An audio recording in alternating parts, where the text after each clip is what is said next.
Okay, so thank you everybody for joining in. Tonight, we are taking a break from our scheduled programming, and that is typically we are following the Siddur. And most recently, we completed the morning section of the Siddur from all the way from Odani all the way until the so-called bakashot, right? The optional prayers, which people can say in the morning. Now, the tonight, because the Ashkenazim are going to begin saying Selichot Motzei Shabbat, I thought it would be appropriate to take a break, and instead of studying the Siddur, we'll take a break and study the Selichot tonight. And we'll take a deep dive into the history of the Selichot, the awfully complicated history of the Selichot, and we'll try to come away, at least, if not more informed, but better prepared to study it ourselves. I want to give everybody here who has the ability, the information they need to go on and do your own research and to explore how amazing and how deep and how far-reaching the history of the Selichot is. So, if just to define the term, if anybody here is new, or if anyone listening to the recording or podcast or YouTube isn't aware, Selichot are a selection of prayers that Sfaradim men typically say, sometimes women as well, during either the month of Elul, as the Sfaradim do, or during the week before Rosh Hashanah and Yom Kippur, the weeks before Rosh Hashanah and Yom Kippur, in the Ashkenazi custom, where they'll do a section like its own rubric of prayer before the Shachrit. And the reason why this time of year is chosen is obviously because this is a time of the year which has a lot of trepidation, right? There's no secret that when Yom Kippur is coming, people feel Yom Kippur coming. When Rosh Hashanah is coming, people feel Rosh Hashanah is coming. And as the original minhag was, people would awaken in the middle of the night. In the olden days, people would awaken in the middle of the night by the Ashmoret, so to speak, by the third watch, which, if you count the night, it was almost that's the first watch is I believe Tzeit Kochavim. The second watch is like 3-4 hours later, so like 11 o'clock. And then the next watch of the angels, so to speak, the Ashmoret, the beginning of the next watch is like 2:45 in the morning today. So what people would do was, during these days of awe, when we were awaiting the trepidation of the Yamim Noraim, the high holidays coming, there was a sense or a need for this urgency to add additional prayers. And this is reflected not just in the practice today, where many people still wake up at night to do this, but also it's also reflected in the minhag, in the Gemara in Rosh Hashanah, where the Gemara in Rosh Hashanah says explicitly that the times between Rosh Hashanah and Yom Kippur are the Aseret Yemei Teshuvah, are a time of Dveikut, right? Dirshu Hashem b'matzao, seek the Lord where he may be found. And this time is a time when the individual has, not just the community, but the individual has a special capability to come close to Hashem. So it was during this time of the year where there was an early institution to add a rubric of prayer to the daily prayers. Now, it should be noted that in the olden days, the idea of adding more prayers was typically, especially prayers of a penitential or origin nature, typically only occurred on fast days, meaning on a day where people were going to be fasting. That's when they would add more prayers. And it appears in the Teshuvot of the Geonim that during the Aseret Yemei Teshuvah, the original by the years of the Geonim, I mean before the 10th century, so like from 600 all the way to the year 1000. The common practice was that many people would fast during those days, not every day, as much as people could, and some people would even fast before Rosh Hashanah. So those days which had fasting in it, people couldn't tolerate the idea of having a fast day without extra liturgy, and therefore it was apropos that in the time of the Geonim, there was a birth of an extra liturgy for these fast days, or for these days of Aseret Yemei Teshuvah, because they were considered very auspicious and a very important time. Now, during this time, during the time of the Geonim, like from the year 600 roughly to the year 1000, most of Jewry, most of the Jewish people, as you'll see here on my slide, were living under the Abbasid Caliphate in what's modern day Iraq.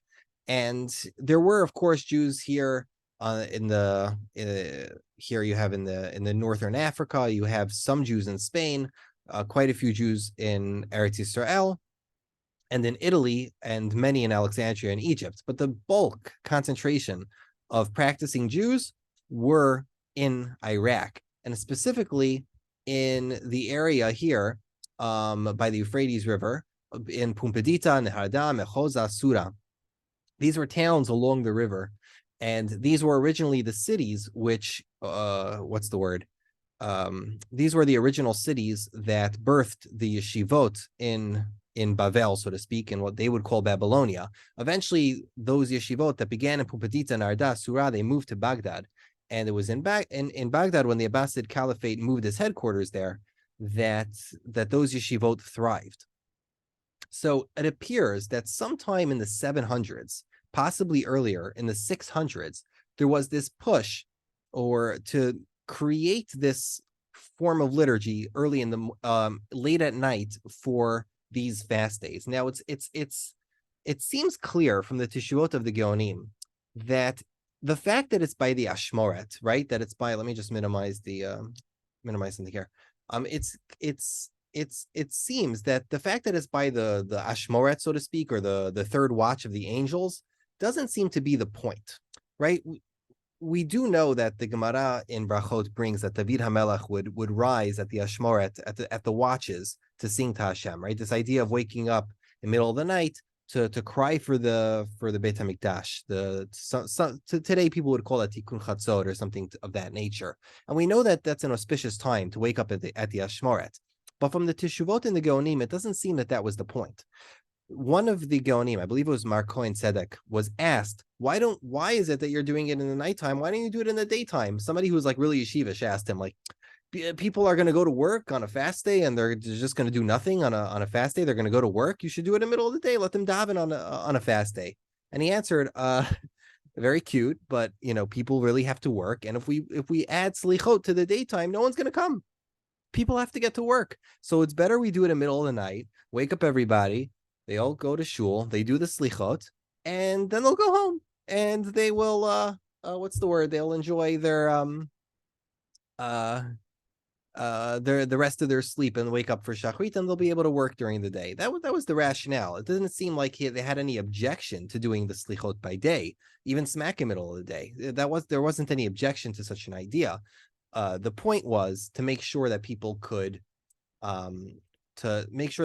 feel the importance of those 10 days, of those Aseret Yemei Teshuvah, and especially to give them an extra liturgy for those fast days. Now, that wasn't the only liturgy. First of all, they made Selichot special. They would put Ashrei in the beginning, and they would put Kaddish at the end to make it feel like it was its own, rubric, as if it's its own tefillah. And also there were extra techinot or tachnunim they would add into the regular shachrit on a fast day. However, the core additions were done in the middle of the night.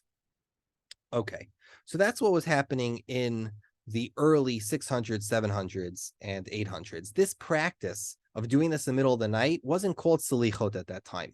It was called Ashmorot or Ashmoret, and it was called Rachamin, or the Seder Rachamin. They didn't have the name Selichot at that time. And something that might surprise you if you're used to the idea of studying Jewish liturgy or Jewish piyut, you might know that the homeland, the motherland, so to speak, of Jewish piyut began in Eretz Yisrael. However, the Selicha proper, most recently scholars have proven that the Selicha, the type of piyut called a Selicha, did not originate in Eretz Yisrael. Most of these, not only did this practice of Ashmoret and Rachamin, all this entire practice that they were doing in Bavel, not begin in Eretz Yisrael, but the type of piyut, which is separate from Rachamin and Ashmoret, a type of piyut called a Selicha, did not exist in Eretz Yisrael. They had kinot, they had similar things, but that did not exist. So how did the Ashmoret or the Rachamim get the name Selichot? If originally it didn't have anything to do with the piyutim of Selichot, how did it get the name Selicha or Selichot? So this is a very, very complicated history. So the original nature, let's imagine that I could open up in front of you. I can't because it's gonna drain our time. But imagine we would open up together the Seder of Sadia Gaon or the Seder of Amram Gaon, right? The two Gaonic Sidurim from that era, from the 800s and the 900s. If you open up a halacha sefer about what the Siddur is like, and you look at the Siddur of the Tefillah from those centuries, what you're going to see by this so-called Ashmoret or this so-called Archamin is not a piyut in sight. What you're basically going to see is a whole series of litanies, right? This is like a litany is like a simple poem, like Avinu Malkeinu Avinu Ata, or Anenu Avinu Anenu, right? Or Rachmanad Karlan Bidil Viavor. A litany is a very simple poem with a very easy refrain, where it's very easy for the congregation to join in the prayers that the Chazan is saying, because they're not going to know all the words. Only the Chazan's going to know the words. So litanies were a great way of really bringing the congregation into the prayers. And the next thing you'll see is many Pesukim. If you look in those Sidurim, you'll see the Yud Gimel Midot Rachamim, right? Ve'yavor Hashem al panav ve'ikra. You'll see Tfilat Daniel, right? Hashem Shema, Hashem Salacha, Hashem Akshiva V'aseh Te'achar. You'll see Salach Na Lavon Ha'amazeh, like Tfilat Moshe. And finally, you'll see these very old, very simple piyutim, like Hashem Micholam, Boshni Mikol Goya, Tamanu Miraot, right? These very simple, very old piyutim, which don't have any rhyme. And these were used to introduce the Yud Gimel Midot. So that's basically what you have in these old Ashmoret prayers. But you don't find the piyutim or the full poems that we would call Selichot today, like Imafes Rova Haken, if you're Sfaradi, right? You'll know that piyut. Macheo Maseh is not in so many of the early ones, or you'll have plenty of the Shlomo Habavli, Elia Bar Shemaya, or any of the famous piyutim that the Ashkenazim say. They're nowhere to be found in these older Ashmorot. So what exactly happened? So the first scholar to really study, well, let's go slightly in the order of the scholarship. So the first scholar to really study this topic was Reb Daniel Goldschmidt. Reb Daniel Goldschmidt was a trained philologist who was one of the greatest scholars that ever lived, who studied Jewish liturgy and Jewish poetry. And his studies took him towards studying the slichot of the Ashkenazic rite. He was looking for the Ashkenaz way of doing things, really, in the history of how the Ashkenazim did it. And in the beginning, he does give a fairly nice introduction to what he believes is the history of the Selichot. And just from looking at it with a philologist's eye, his understanding is that the original Ashmoret began with the core being the Pisukim. The core of it was reciting verses of mercy. And I'm just showing here on the screen his book is completely out of print. The Mossad Harav Kook put it out in Tafshin Chafhei, which is, I think, 1966 or 1965, and you can't find it. It's really not printed anymore. But if you go to Otzer HaChochma online, you could find the Seder HaSlichot, Kiminhag Lita, and the Kilot Prushim Beretz Yisrael. An incredible work, an incredible critical edition of the Slichot. So in his introduction, he makes the assumption that these Pesukei de Rachami, so to speak, these original Pesukim or verses from Tanakh, which contained verses of supplication, of penitence, those were the original core of the Ashmoret, and they built upon that other litanies, like in order to accompany them, like Bildil V'Yavor accompanied V'Yavor, and Anenu accompanied other Pesukim, and all of those litanies and short poems were there really to accompany the Pesukim. Eventually, when Selichot were added to this, let's call it liturgy, when Selichot were added, the focus switched over to focusing on the poetry, and the poems were the main thing, and the V'Yavor was almost like the separation between the poems, and it was the tafel, right? So the poems, the Selichot became the main, and the what's it called? The Pesukim became the secondary. Now, I should note that if you think about this historically, the earliest piyutim we have that you could even call a slicha most likely come from the 9th century. There might be some from the 8th century, but it's very late in the what's it called, in the history of Jewish poetry. The idea of a slicha, or a poem which asks penitence to God, is fairly late.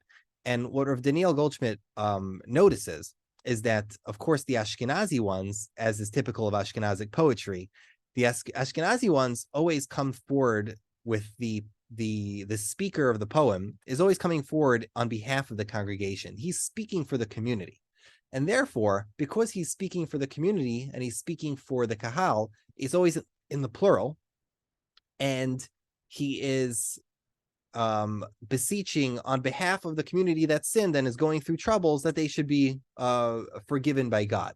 So what you end up finding in a lot of these early Selichot type piyutim is that they often will mention a lot of oppressions that are contemporary to the Paitan.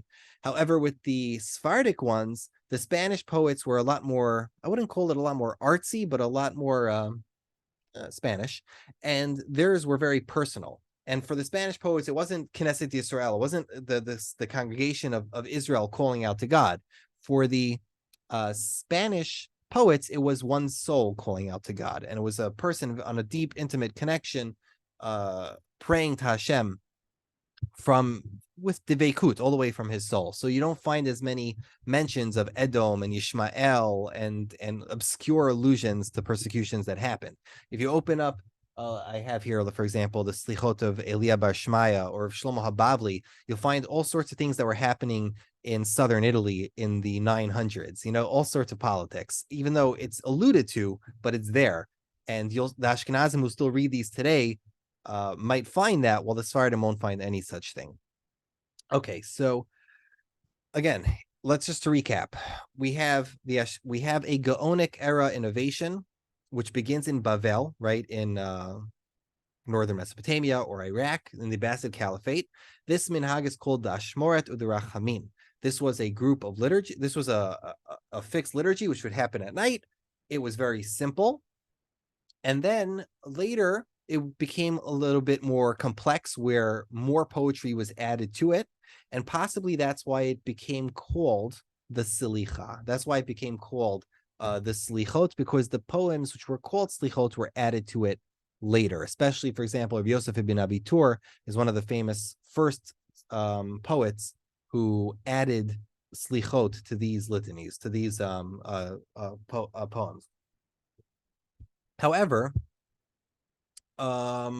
let me just show you here. This is the Gemara Rosh Hashanah Daf Yud Zayin Amud Bet. Daniel Goldschmidt goes ahead and everybody who studies this really goes ahead and mentions this Gemara, which talks about the power and the importance of V'ya'avor Hashem, and he uses this to bolster his theory that the Pesukim were the core, because you see here in the Gemara, and I'm going to point to the middle here. Amar Rabbi Yochanan, ilmale mikra katuv efshar lomro milamed shenitatev HaKadosh Baruch Hu k'shliach tzibur v'herel lo l'Moshe seder tefillah. Amar lo kol zman sheYisrael chotin yasu lefanai keseder hazeh v'ani mochel lahem. Hashem Hashem ani hu kodem shechta adam v'ani hu la'achar shechta adam v'yaseh teshuvah. Kel archum v'chanun Amar Rabbi Yehuda berit kruta li'gimel midot she'enon chozrot reikam she'amar hine enochi koret berit. Beautiful thing. So the idea is in this Gemara that when Hashem, Vayavar Hashem al panav v'yikra, when God passed over Moses' face, what it means is that Hashem taught Moshe that anytime the Jewish people sin before me, perform this prayer right, meaning the 13 midot, and I will forgive them. And Rabbi Yehuda says that there's a Masorah, that we have a covenant with God, that whenever they say the Yud Gimel Mitot, they do not return empty-handed. So this Gemara is a great source for the importance and the attachment that the Jewish people had for these Pesukim, and for in Rabbi Goldschmidt's worldview, for him, this is what gave it the centrality, and this is why the Yud Gimel Midot were so central. In the Gaonic times, it's not clear that they considered it as holy as they did in the time of the Rishonim. It might be later in the time of the Rishonim where they first started to believe that you can't say Yud Gimel Midot biyachid. You could only say it b'tzibur, etc. We can discuss that tangentially another time.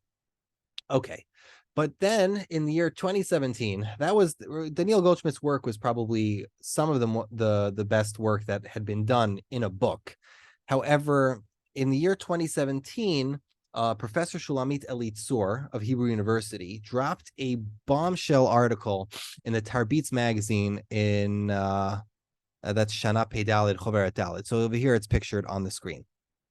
And the level of scholarship in this article really is difficult to explain with superlatives or adjectives. It's one of the most advanced pieces of scholarship I've ever seen in my entire life. It is roughly 40 pages long, and it just demonstrates such an absolute mastery and dominance over the field of piyut that this kind of work establishes her as the final word on piyut today. It's really astonishing to reading an article like this and seeing the level of Torah knowledge and scholarship is really intimidating or humbling. It's absolutely incredible. But regardless, we can't speak about her in a vacuum. Her work here was an article about the origin of the slicha. And she's building upon the work, not just of her own work, but also on the work of some of her colleagues, like Avi Shmidman and Tova Bari. And what she believes is that although Goldschmidt was on the right path, the development of the Selicha was a lot more complicated than first meets the eye, meaning what we would call Selichot today and how the Ashmoret came to be. That development was far, far, far more complex than one might think. And she does this by reverse engineering one of the earliest slichot that we have, one of the earliest parts of the prayer that we have, which isn't even said in the Aseret Yemei Teshuvah. This is a prayer which is said in something called the Kiddushta of Yom Kippur. Now, I'm going to start step by step just to clear up the complexity of this theory. So let's begin with this.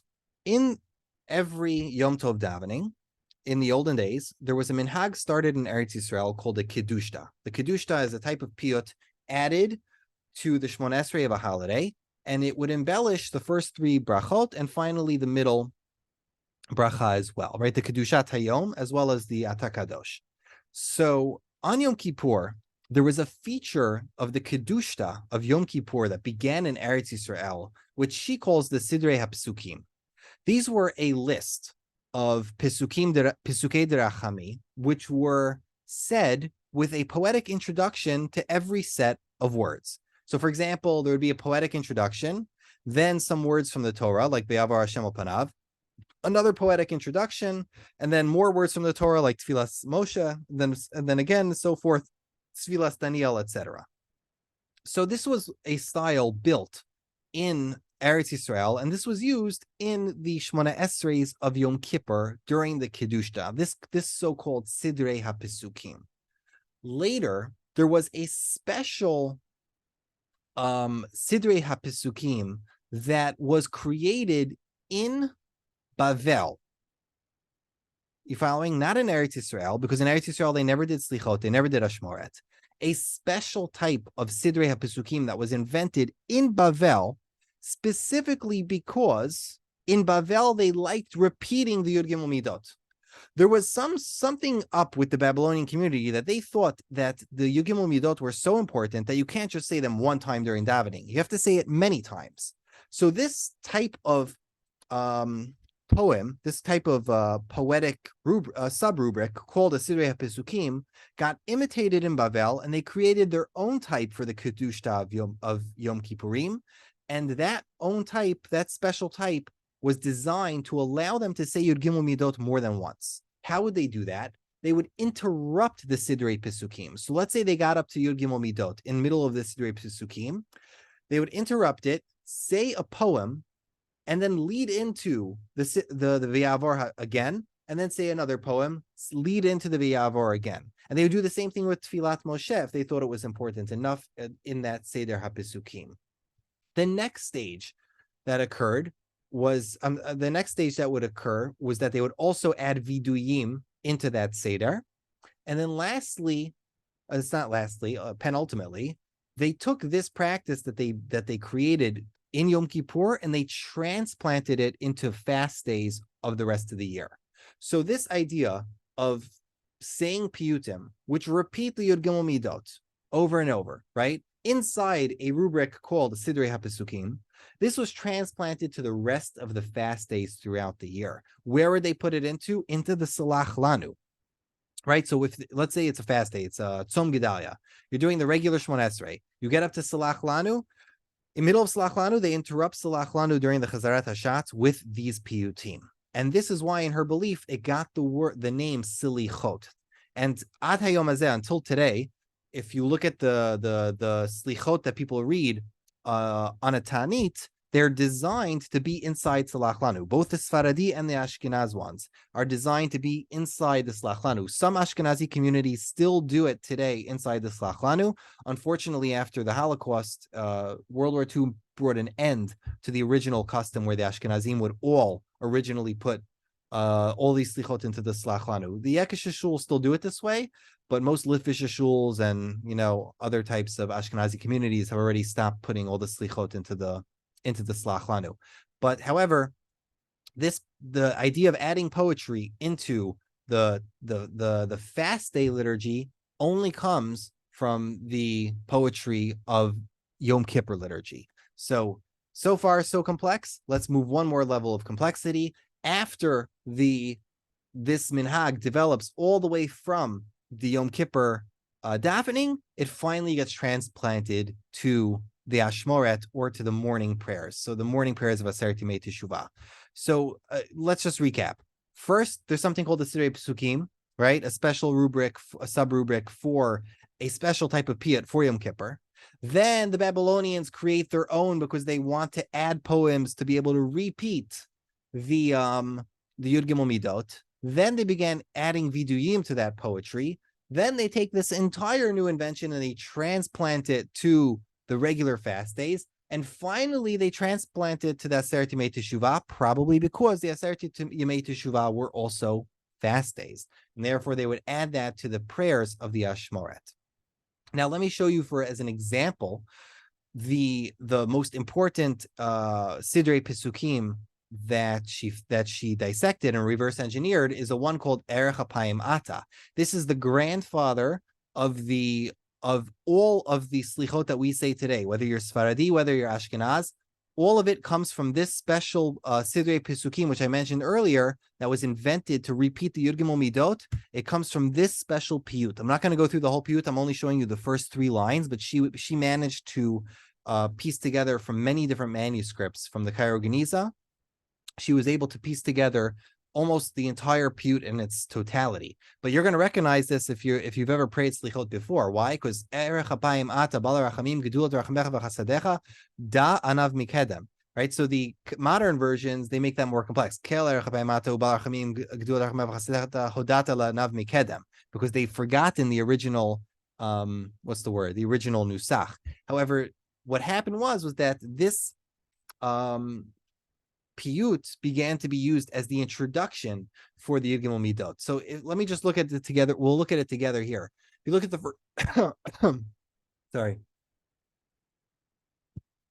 If you look at the first line of Erech HaPayim Ata Bal Rachamim Gedulat Rachamecha V'Chasadecha Da Anav Mikedem, and then that's the poetic introduction. Then that's the poetic introduction to the Pesukim, right? This is a type of prayer called Sidrei Pesukim. V'chein katuv b'Toratach. Right, and he continues. Sorry, and they reply, etc.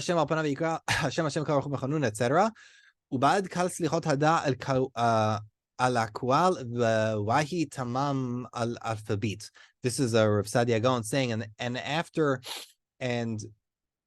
after this, they say slichot, and then they continue with the rest of the aleph bet. That's what Rabbi Sadia Gaon writes here in Arabic. Then Herbinu Levshol Bikesh Tirba Denu Tza'ak Lefeninu Salach Lanu Slachna. Sorry, Chanoti Salachti. That's the poetic introduction of the Seder HaPesukim. And then the next part comes the Pesukim, right? Katuv b'Toratach. This is Tfilat Moshe. Slachna Lavon HaMazek Godel Chasadecha.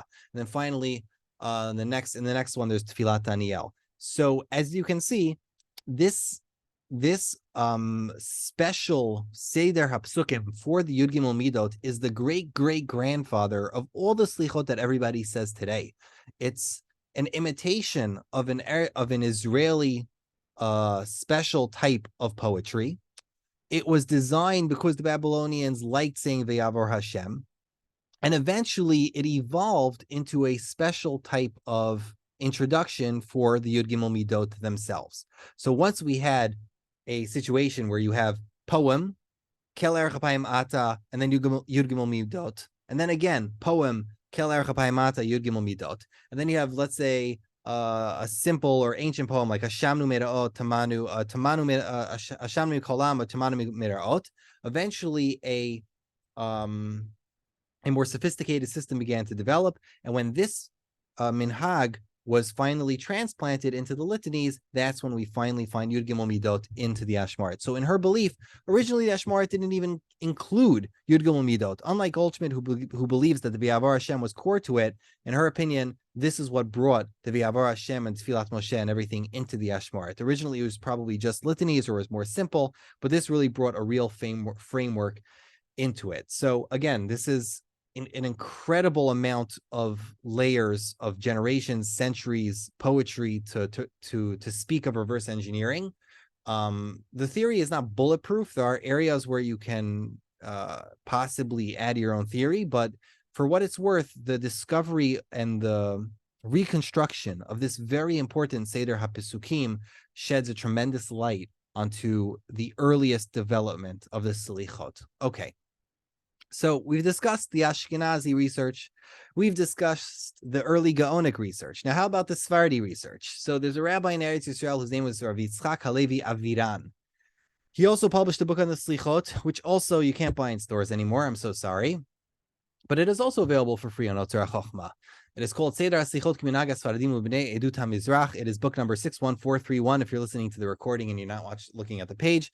Rabbi Yitzchak Aviran, also religious, in his younger years, in Tafshin Nun, he embarked on his own little hobby project of research, and he did some incredible work. Honestly, he did some very important, very difficult work. I'm sure he spent quite some time in the National Library of Israel to work on his book on the Sfaradi Slichot.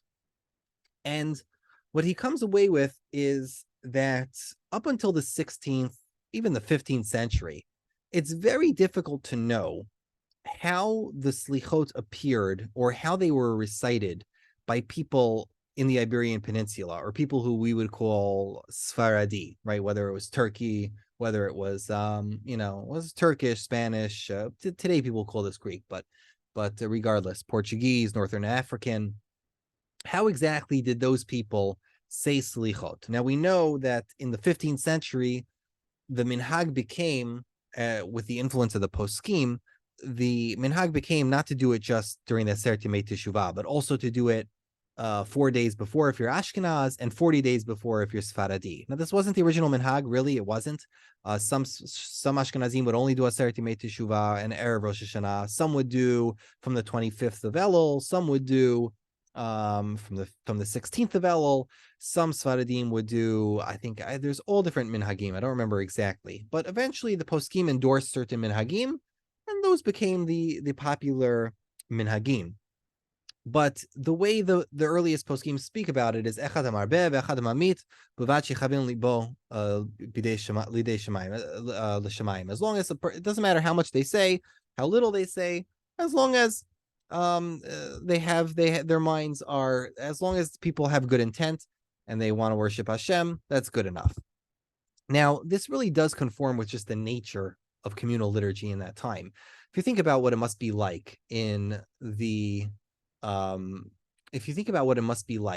the Middle Ages in Europe, most people before the printing press just didn't have Sidurim. So it was the Chazan who was leading all of these, I shouldn't say exotic, but all of these special liturgies. So the average person just had to listen along and follow along. If you knew the words B'zil V'Yavor, you said B'zil V'Yavor. If you knew the words Avinu Malkeinu, you said Avinu Malkeinu, and you followed with whatever the Chazan did. So just like in Germany, in Spain, many of the manuscripts, the few manuscripts that we do have of the Selichot from Spain from the 15th century, many of those manuscripts contain very, very, very many Selichot because they were intended not for a layman, but they were intended for a Chazan. The Chazan would have his own manual. He would pick the Selichot and the order that he wanted to say, and that was it. People would do whatever the Chazan was in the mood of doing that day, and the Chazan was professional, and that was his job to feel the crowd. You know what I mean? If you know what I mean. Chaim Sherman in the 1980s published an article in a magazine in a book called Areshet, and he found a manuscript in the University of Madrid which had 538 selichot. Can you imagine? 538. But that's, again, just a manuscript, and it's very difficult to know what people were actually saying during the Ashmoret or during the Slichot every single day. The other evidence we have from that time is, of course, the incunabula, the earliest books that were ever printed. But these were not printed in Spain. Spain did not have any Jewish printing presses, that at least not legal ones. And we don't find mass volume printing of Jewish books in Spain in the not mass volume. Yeah, we don't find mass volume printing of the Jewish populations in Spain in the 1400s. However, in Italy, we do find mass volume printings for the Sephardic communities. And Rabbi Aviran found, not him, I'm sorry, well, really, Daniel Goldschmidt found and published a siddur from the 1490s from Naples. This was a siddur that was really, really, really important to the Sephardic, I should call it Nusach, because it was one of the earliest printed Sephardic Sidurim for the Jews of Spain, or the Jews who came out of Spain.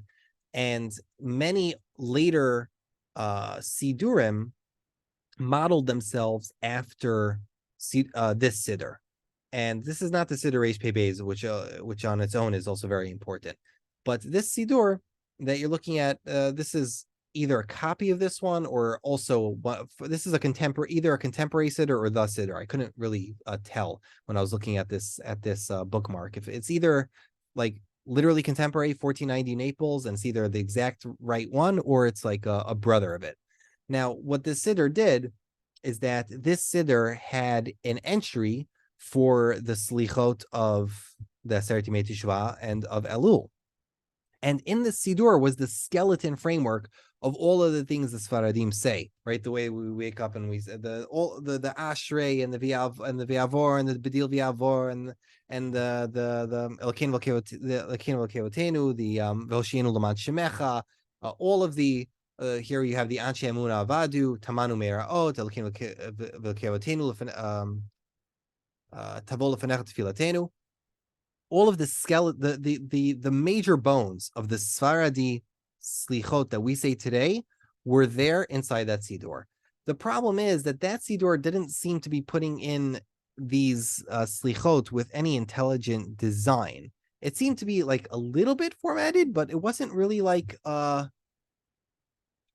wasn't deeply thought out. It's not like the original Sfaradi order was painstakingly thought of. I wonder if I could pull it up quickly enough just to go through he does list the exact order. I wonder if I could find it fast enough. He has a list sometimes it's worth reading, because if you're Sfaradi, you would appreciate it. I feel bad for the Ashkenazim in the crowd. Here we go. Now, you know what? I'll skip it for now because I'm not going to find it quickly enough.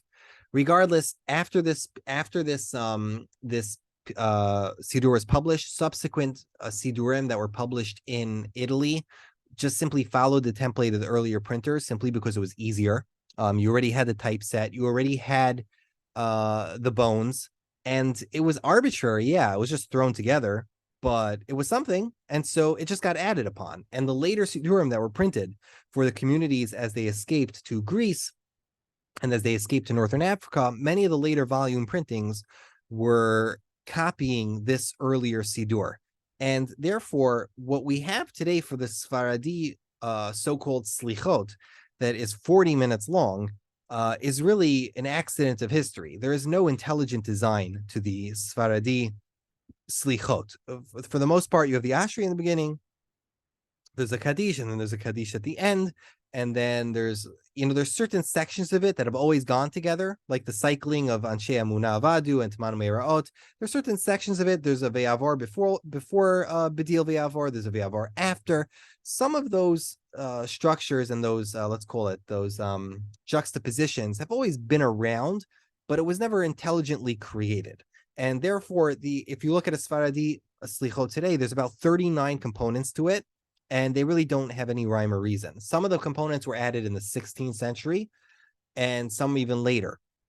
The majority of the excess stuff was added after 1490. It was added in the 16th century. In the 1500s, as the printed books got more and more common, they added so many other things. And often, like, even astonishingly, they borrowed from some Ashkenaz ones. Like Imafes Rova HaKen is from Rav Ephraim Bar Yaakov, if I'm remembering correctly. And that's like a completely Ashkenaz Selicha.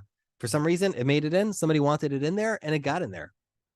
So this is in strong contrast, of course, to the Ashkenazi slichot, because the Ashkenazi slichot had the same problem in the 1400s. There were way too many of them. There were hundreds and hundreds of slichot, and the Chazan used to do it. But when they printed the books, the printers actually decided to sit down with some rabbis and do some intelligent design. So it's not the greatest genius, but there is some system. They'll put the psukim, they'll put a ve'avar, they'll put they'll put two slichos, one chatanu, shamoniot, right? Depending on what day it is and how close you are getting to Rosh Hashanah, there's a deliberate system. Now, I would be lying if I would say it's so deliberate, because even Goldschmidt finds 13 different minhagim, but they were trying. The printers were trying to make a sort of deliberate system for how you say the slichot. It wasn't perfect, it never will be perfect, and it never was perfect. And there's this illusion today when you open an art scroll, or if you open even a Koran or any of the modern slichot, there's an illusion that you have that this always been this way, or that this is how it must be done, and these slichot must be said on this day, and those slichot must be said on that day. But a lot of this stuff is really, really arbitrary, and there's no greater intelligent design to it, and you don't have to be so beholden to it. And I've always personally been very tempted to myself just to adjust the Sfaradi one, because I don't know if one day I'll ever get paid well enough to do this, but these Sfaradi Slichot for many people are just too long. 40 minutes is really a very difficult amount of time. And as the Gaonim said, people have to go to work. A 40-minute long slicha is extremely difficult for a lot of people to do, and a lot of people just don't end up doing it. So if it were up to me, I would probably write such a thing, maybe publish a slichot that could be divided within 7 days. It does require people who have an extensive background in the slichot history and the formation, both in every single generation. So maybe it's a future project, God willing. One day I'm assembling a team, as they say, we can make a divided by day Sfaradi Slichot, not because anybody's ever going to say it, but just to give people the option. Maybe I'm being too idealistic, but that's so much for the history of the Slichot. And I hope you learned something. If you have any questions about a specific minhag that's done with the Slichot, if you have any questions about any of the specific piyutim, please let me know. I'd be fascinated to delve into each one.